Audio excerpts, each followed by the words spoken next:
The death of Princess Charlotte. Princess Charlotte of Wales was one of the most loved royals of all time, but she never became the queen that the whole of Britain wished for. At only 21 years old, she died during the childbirth of her first child and son. The British public were dumbfounded by her tragic death, and her absence left a footnote in history. King George IV and his estranged wife, Caroline of Brunswick, had their only child, Princess Charlotte, in 1796. She had been conceived almost immediately after the wedding, perhaps when their marriage was consummated on their wedding night. The relationship between her parents made her own relationships with her parents difficult, as she struggled to know who to side with and when. As a child, she grew up in her own household, made up of governesses and servants, and neither of her parents lived with her. Her childhood was plagued by loneliness due to the absence of a loving relationship with either of her parents. Her mother and father visited very rarely, and they were almost strangers to her. Her father wanted to keep her away from the public eye and the court, despite her desire, as she grew older, to take part in it. Her father is alleged to have been jealous of the young princess's popularity, as she was often cheered enthusiastically by the crowds when she was allowed to make an appearance. This was something he was not privy to himself.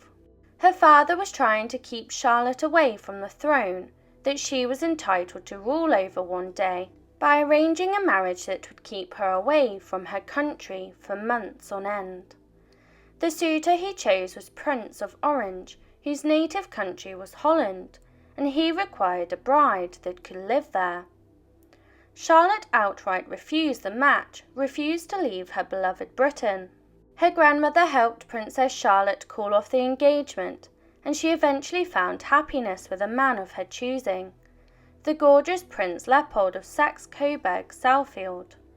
The public were overjoyed that their princess and future monarch would be staying in Britain, and that she had found her own happiness away from the toxic relationship with her parents.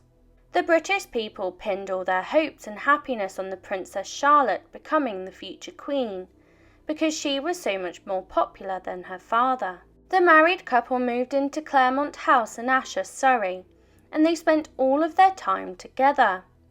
They were passionately in love, and their wedding and marriage was followed by an announcement of her pregnancy in April 1817, and the public were overjoyed by the happy news. Unfortunately, the moment that should have been the happiest event in their lives became overcome with tragedy.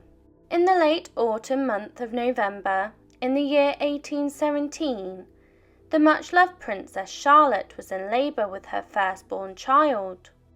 This child would be the third in line to the throne, making this event a pinnacle one that the British public awaited the news with bated breath. Having already suffered from 2 miscarriages, the birth of this baby boy would have been all the more looked forward to, but the medical care and knowledge 200 years ago was a dangerous task. The baby was expected to have been born in October, but the princess was overdue, and the labour did not start until early November in 1817. A grueling 50-hour labour commenced across a period of 2 days and 2 nights. She was accompanied by the best medical team, led by Sir Richard Croft, as well as a male midwife that was on hand to assist in the delivery. The princess was in agonising pain, and her contractions seemed to be doing very little to bring this life into the world. It was thought that the medical team may need to intervene to bring the baby earthside, but this idea was abandoned when the labour seemed to be progressing well again. The labour had been so long and gruelling, it is likely that the poor baby went into distress, and when he was born at the large size of 9 pounds, he was indeed stillborn. He had died during labour, but once born, the team did try to revive the infant. They began with chest compressions before trying to plunge it in warm water and other strange things like rubbing it with mustard before plying it with brandy. All attempts to revive the child failed. The nurses wrapped the poor babe in a shawl, and with tears in their eyes they presented the infant to the ministers. Perhaps in shock and just glad to be over with the grueling labour, Princess Charlotte took the baby loss without showing emotion. She was obviously exhausted and hungry after not eating for 2 days, so she was given a tray of freshly cooked chicken, broth and toast. This nonchalant behaviour made what came next all the more devastating.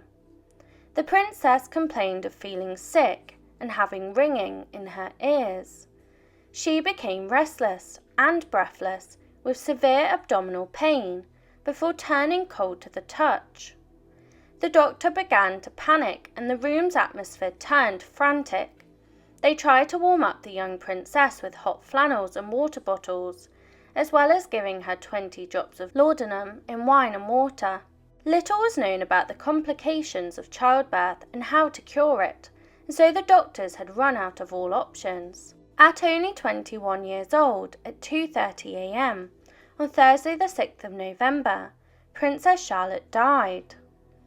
The medical professionals can only assume the causes of the young princess's death, and conditions that have been thrown around since include that of an embolism, postpartum hemorrhage, or postpartum preeclampsia, or a rare metabolic blood disorder. The poet Lord Byron heard the dread news in Venice, and his reaction was severely distressed when he uttered an anguished scream that echoed over the Grand Canal. The death of the Princess Charlotte has been a shock even here, and must have been an earthquake at home, he wrote to a friend. She was really loved by all, and the outpouring of public grief reflected their love for their beloved princess. One contemporary later wrote, "It really was as if every household throughout Great Britain had lost a favourite child." Most of the churches across the country held a service to memorialise her. Shops were forced to close in respect of the public mourning, and they remained shut for 2 weeks. Public buildings were also draped with black. The nation was full of grief that quickly turned from sadness to pure anger, and they were on a quest for someone to blame. The man at the centre of their blame was the midwife Sir Richard Croft, who had made the decision not to intervene with forceps, as well as the silly restrictive diet he had prescribed the princess. He was not blamed by the devastated husband of Charlotte, but despite this he went on to take his own life, perhaps ridden with guilt over the princess and her child's death. He took a pistol to his head just 3 months after the tragedy.